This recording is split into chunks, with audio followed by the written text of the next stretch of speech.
To navigate, there's two things you need to know. And the first is, where the hell are you? Exactly, precisely, right? Razor sharp.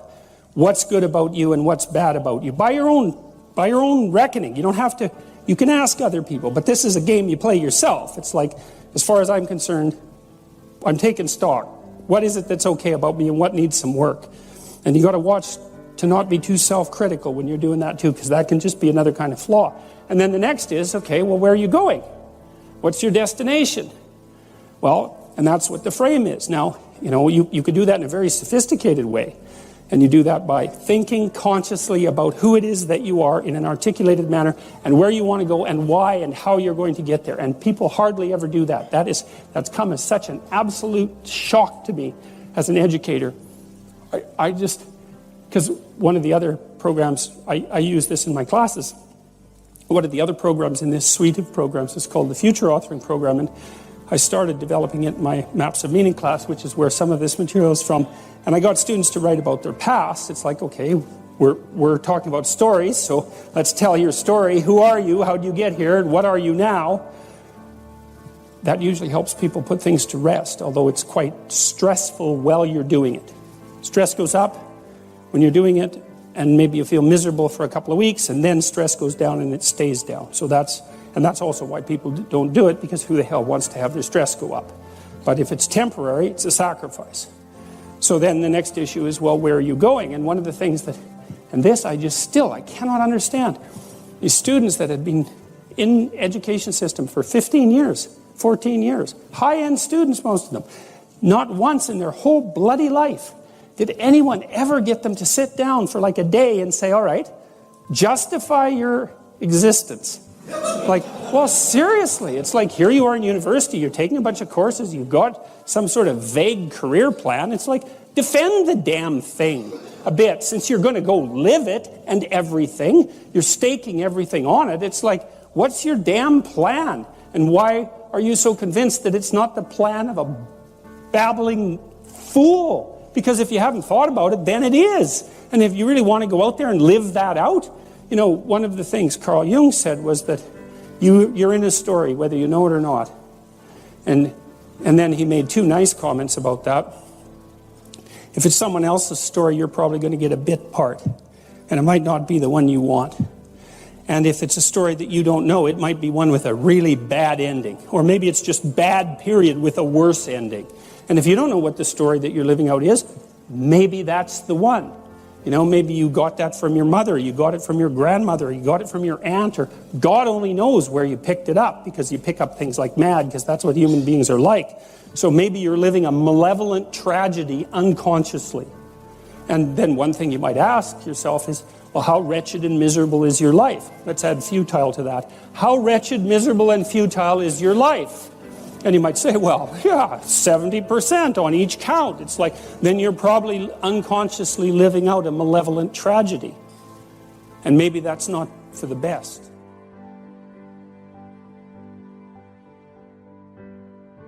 So anyways, we got students to start writing in detail about not what they wanted. It's not a career thing. Because that's the closest people usually get, is they have a career plan. It's like, no, it's not a career plan. That's peripheral. Important, but peripheral. It's like, all right, you got 3 years, man. You're going to live them anyways. Devote those 3 years to setting the world up around you so that it's the best it could possibly be for you. As if you were taking care of yourself, as if you cared for yourself.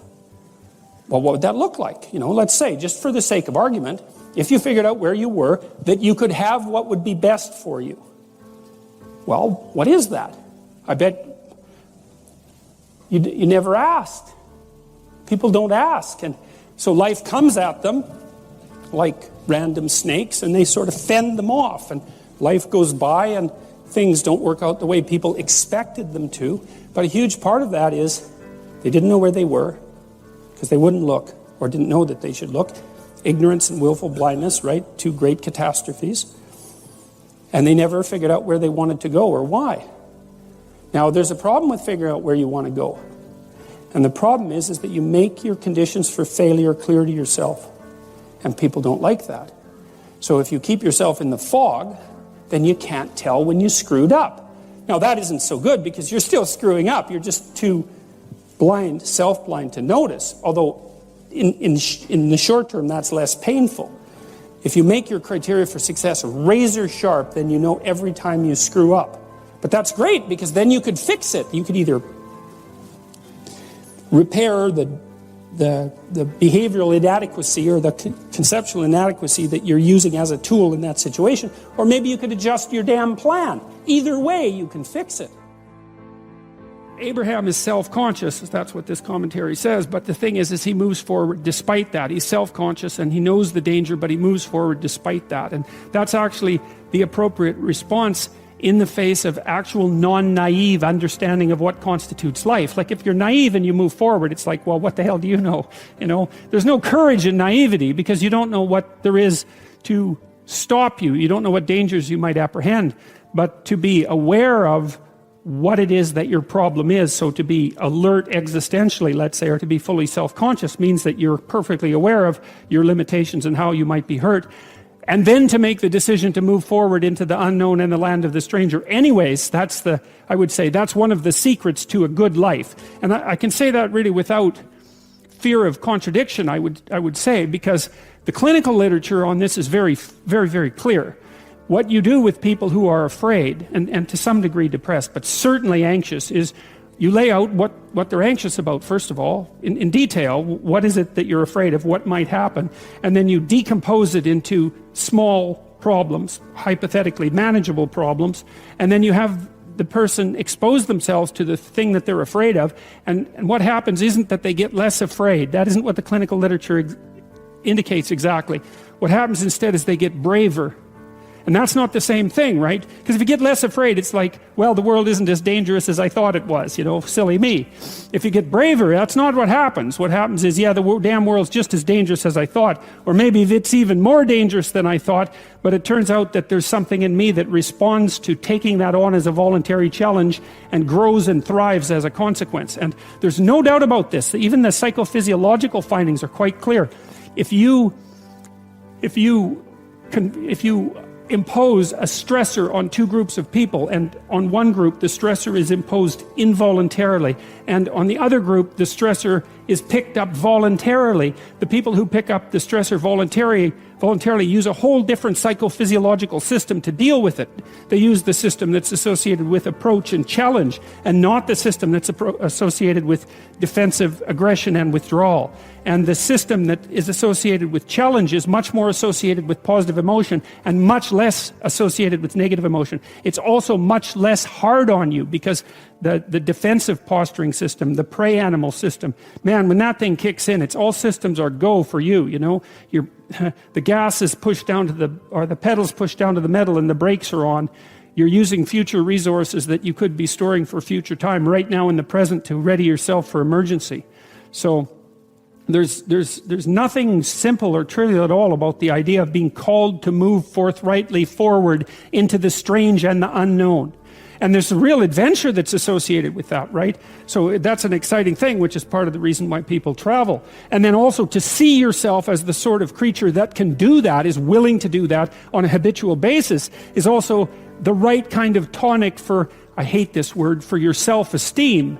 You know, because the self-esteem has nothing to do with feeling good about yourself. As I already mentioned, there isn't necessarily a reason why a priori you should just feel good about yourself. But if you can view yourself acting in a courageous and forthright manner and encountering the world and trying to improve your lot and taking risks, you know, in a non-naive way, well, then you have something that you can comfort yourself with at night when you're wondering what the whole damn point of your futile and miserable life. And that's necessary because it's often the case that you wake up at 4 in the morning, or at least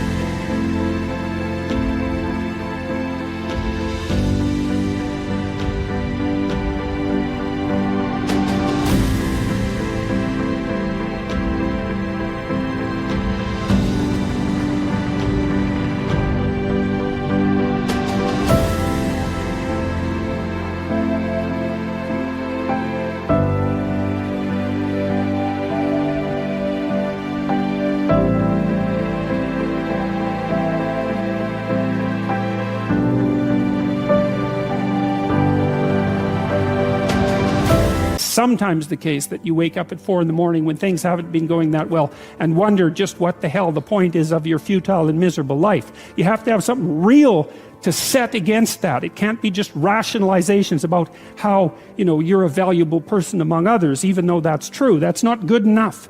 You need something that's more realistic to set against that. And observing courage in yourself is definitely one of the things that can help you sleep soundly at night when things are destabilized a little bit around you.